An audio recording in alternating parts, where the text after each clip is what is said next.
नमस्कार, मैं संजय और आप देख रहे हैं बिहारी खबर। चलिए जानते हैं बिहार की आज की टॉप बड़ी खबर को। पहली बड़ी खबर की बात करें तो पटना में डबल डेकर रोड का सीएम ने किया शिलान्यास। कारगिल चौक पर हुआ कार्यक्रम।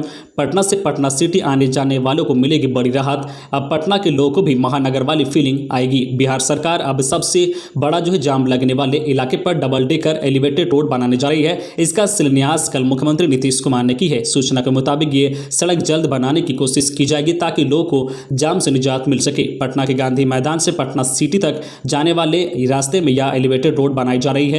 इस एलिवेटेड रोड में आसपास के इलाकों में रहने वाले लोगों को भी कई सहूलियत दी जाएगी। कल मुख्यमंत्री नीतीश कुमार 11:30 बजे इसका शिलान्यास पटना के कारगिल चौक से किया है। करीब 2200 मीटर लंबे इस प्रोजेक्ट पर 422 करोड़ रुपए खर्च होने की उम्मीद है। अगली बड़ी खबर की बात करें तो शिक्षक दिवस आज। बिहार के 2 शिक्षक राष्ट्रीय और 20 शिक्षक राजकीय पुरस्कार से होंगे सम्मानित। देश के राष्ट्रपति भारत रत्न डॉक्टर सर्वपल्ली राधाकृष्णन की जयंती शिक्षक दिवस के रूप में मनाई जाती है। इस अवसर पर केंद्र और राज्य सरकार अपने स्तर से शिक्षा के क्षेत्र में बेहतर काम करने वाले शिक्षकों को सम्मानित करती है। इस साल शिक्षक दिवस पर बिहार के 2 शिक्षकों को राष्ट्रीय पुरस्कार से सम्मानित किया जा रहा है। इसके लिए हरिदास शर्मा और चंदन दत्ता का नाम का चयन किया गया है। इनके चयन से परिवार और संबंधित जिला के साथ ही राज्य के शिक्षावादी उत्साहित है। वही राज्य सरकार द्वारा 10 महिला समेत कुल 20 शिक्षकों को राज्य के पुरस्कार से सम्मानित किया जाएगा। इसके लिए शिक्षा विभाग ने सभी शिक्षकों की सूची जारी कर दी है। इसके लिए कुल 74 शिक्षकों के नाम भी सूची विभाग को मिली थी। इन सभी में 20 शिक्षकों का चयन किया गया है। इन सभी शिक्षकों को 15,000 रुपए की राशि देकर सम्मानित किया जाएगा। अगली बड़ी खबर की बात करें तो पटना, भागलपुर, मुंगेर और बांका में बिगड़ेगा मौसम, रहे सावधान। बिहार की राजधानी पटना से बड़ी खबर आ रही है। ताजा रिपोर्ट के अनुसार पटना के मौसम विज्ञान केंद्र ने अगले 5 दिनों के लिए जो पूर्वानुमान जाहिर किया है उसके मुताबिक पटना सहित बिहार के कई जिलों में मौसम बिगड़ सकता है। खबर के अनुसार मानसून की टर्बलाइन फिलहाल बीकानेर, ग्वालियर, वाराणसी, गया और मालदा होते हुए मणिपुर तक गुजर रही है, जिसके कारण रविवार और सोमवार को बिहार के कुछ जिलों में बारिश होने के असर नजर आ रहे हैं। आपको बता दें कि सोमवार को बिहार के खगड़िया, मुंगेर, जमुई, भागलपुर और बांका जिलों में अच्छी बारिश होने के असर नजर आ रहे हैं। वहीं पटना सहित राज्य के अन्य जिलों में भी गरज के साथ हल्के से लेकर मध्यम दर्जे की बारिश रिकॉर्ड की जा सकती है। अगली बड़ी खबर की बात करें तो दिसंबर से 100 नहीं, डायल 112 इसकी अपनी फोर्स रहेगी, इसलिए 15 मिनट में पहुंचेगी पुलिस। अभी डायल 100 सिर्फ सूचना थानों को फॉरवर्ड करता है, इससे ही होती है देरी। पटना में दिसंबर से इमरजेंसी रिस्पांस सपोर्ट सिस्टम काम करने लगेगा।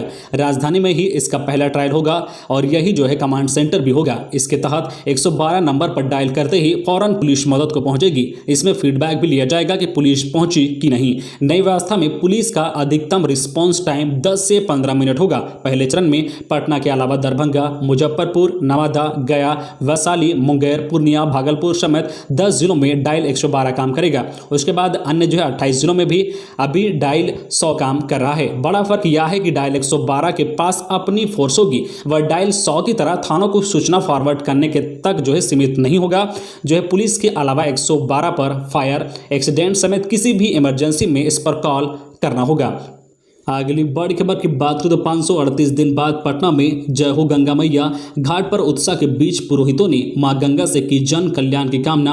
538 दिन बाद शनिवार को पटना में फिर से मां गंगा की आरती हुई है। 5 पुरोहितों ने आरती करते हुए सुख समृद्धि के साथ जन कल्याण की कामना की है। कोरोना की त्रसिद्धि और बाढ़ से मुक्ति की कामना को लेकर 45 मिनट तक आरती चली है। इसी बीच घाट पर लोग का उत्साह दिखा। पहले मां गंगा का आह्वान किया गया, फिर विधि विधान से आरती की गई। गांधी घाट को सजाया गया। कोरोना काल में 17 माह से बंद हुई गंगा आरती के शुभारंभ को लेकर पटना में पहले से ही काफी तैयारी की गई थी। आरती शुरू होते ही मां गंगा के जयकारे लगने लगे। गांधी घाट पर 50% लोग उपस्थिति के साथ आरती की अनुमति थी। सुरक्षा को लेकर पुलिस की व्यवस्था की गई थी। अगली बड़ी खबर की बात को तो आईटीआई प्रवेश परीक्षा आज। मोतिहारी में बनाए गए 21 केंद्र, 8,925 परीक्षार्थी होंगे शामिल। बिहार संयुक्त प्रवेश प्रतियोगिता परीक्षा परिषद पटना द्वारा आयोजित होने वाली औद्योगिक प्रशिक्षण संस्थान प्रतियोगिता प्रवेश परीक्षा 2021 एवं डिप्लोमा प्रवेश प्रतियोगिता परीक्षा 2021 5 सितंबर को आयोजित की जाएगी। परीक्षा के सफल संचालन हेतु जिलाधिकारी शीर्षद कपिल अशोक एवं पुलिस अधीक्षक नवीन चंद्र झा ने संयुक्त आदेश जारी किया है। इस परीक्षा हेतु मोतिहारी में 21 परीक्षा केंद्र बनाए गए हैं। परीक्षा में कुल 8,925 परीक्षार्थी हिस्सा लेंगे। अगली बड़ी खबर की बात हो तो गंडक मोफान से तटबांध के पास कटाव तेज। पूर्वी चंपारण में 3000 की आबादी पर बाढ़ का खतरा।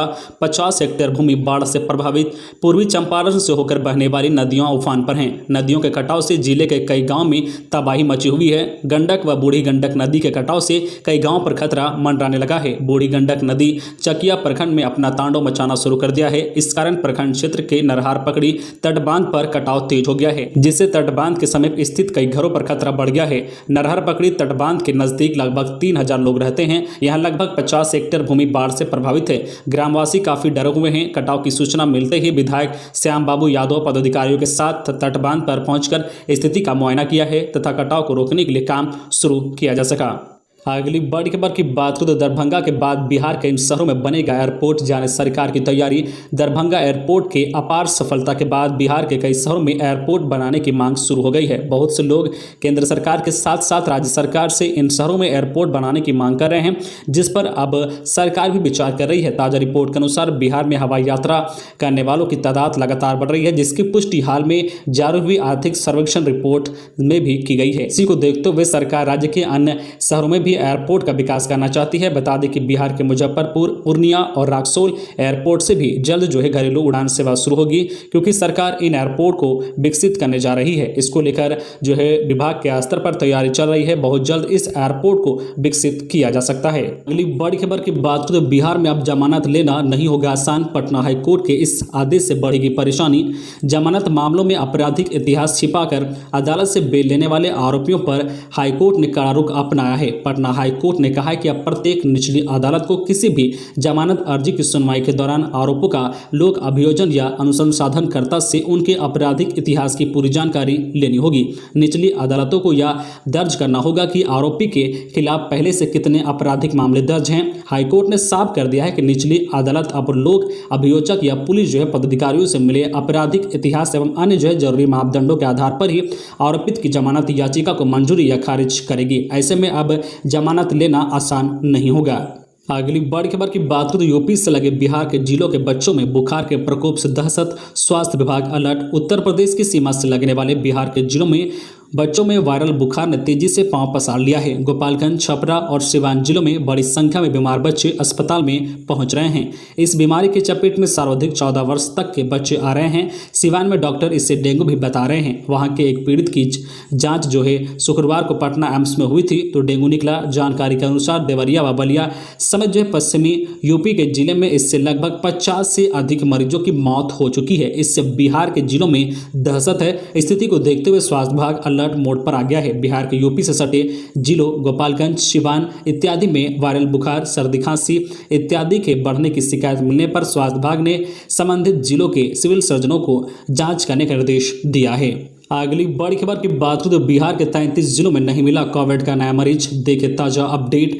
बिहार में कोरोना संक्रमण के मामले अब नहीं के बराबर बचे हैं। कुछ दिन पहले तक जहां नए संक्रमितों की संख्या रोजाना 50 के आसपास रह रही थी, वह अब यह संख्या 10 के भी नीचे आ गई है। पूरे राज्य में पिछले 24 घंटे में कोरोना के 6 नए संक्रमित मिले हैं। इनमें से पटना से 2 के साथ दरभंगा, कैमूर और पूर्णिया के साथ सीतामढ़ी से एक संक्रमित शामिल हैं। 33 जिले ऐसे हैं जहां पिछले 24 घंटे में संक्रमण का एक भी केस नहीं मिला है। आपको बता दें कि कोविड की दूसरी लहर में एक दिन में 15,000 से अधिक केस एक दिन में मिलने लगे थे। अकेले पटना जिले में एक दिन में 3-3 हजार मरीज मिल रहे थे। अगली बड़ी खबर की बात करें तो बिहार में कभी भी आ सकती है कोरोना की तीसरी लहर। सीएम बोले मास्क पहनना सभी के लिए जरूरी। बिहार में भले ही कोरोना वायरस के एक्टिव केस महज 73 ही बचे हैं, लेकिन सावधानी अभी भी जरूरी है। सभी लोगों को मास्क जरूर लगाना चाहिए। सीएम नीतीश कुमार ने बिहार वासियों को आगाह करते हुए शनिवार को कहा है कि कोरोना की तीसरी लहर कभी भी आ सकती है, इसलिए संक्रमण से बचाव को लेकर सावधानी बरतना आवश्यक है। सीएम नीतीश कुमार ने पटना के कारगिल चौक पर